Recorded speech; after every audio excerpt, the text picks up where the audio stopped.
Okay, so we learned about some cases in which competitors could exclude one or the other.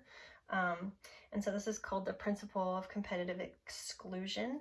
And basically, the key is that if your two species are complete competitors with one another, then they cannot coexist.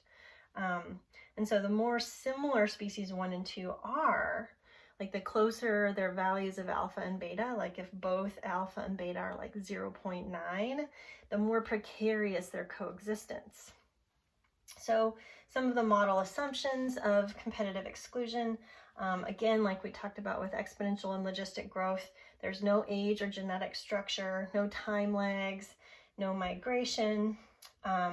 Resources are in limited supply. Again, remember that we're built on the logistic growth model. And that the competition coefficients and the carrying capacities are constant, that those are not changing through time. And that also if there's any density dependence, that it's a linear function. It's not got some kind of weird shape to it. So I want to talk about a special example just because it comes up in one of the homework assignments, and it's called Intra-Guild Predation.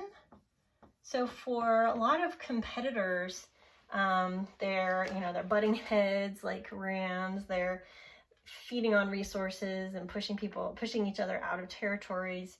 But sometimes competitors can actually prey on the kind of younger life stages of a competing organism. And in that case, they're both competitors and predator prey in some cases, and they can sometimes prey on each other.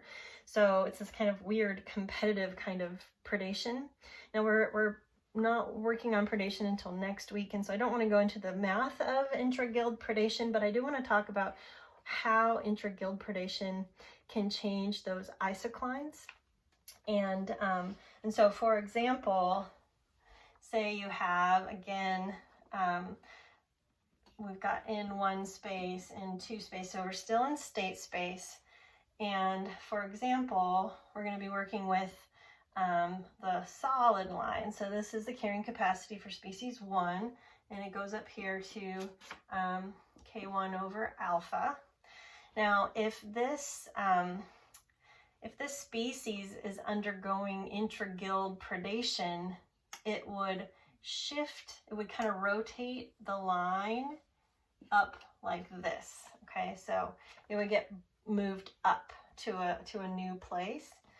And that's a little bit different than for species 2. Species 1, species 2. So if we have carrying capacity for species 2 going over here to K2 over beta, if this species is undergoing intra-guild predation, then the new line would be shifted down, and this would be the new location of the K2 over beta. So basically, you're increasing kind of the influence of beta in this case, shifting the line this way, and you're increasing the influence of this one. It's a little bit harder to see, I think, by shifting the line up. So this is the kind of influence that intra-guild predation can have on these lines. And you can imagine that, for example, this is just, what if you had, you had this scenario where clearly species 2 is going to win, but then intra-guild predation starts occurring. It shifts the line down, and now all of a sudden we're in that more complicated space, and we'd have to figure out, is this going to go to some stable equilibrium, or is it likely to lead to the extinction of species 2? So it's kind of a cool add-on to these models.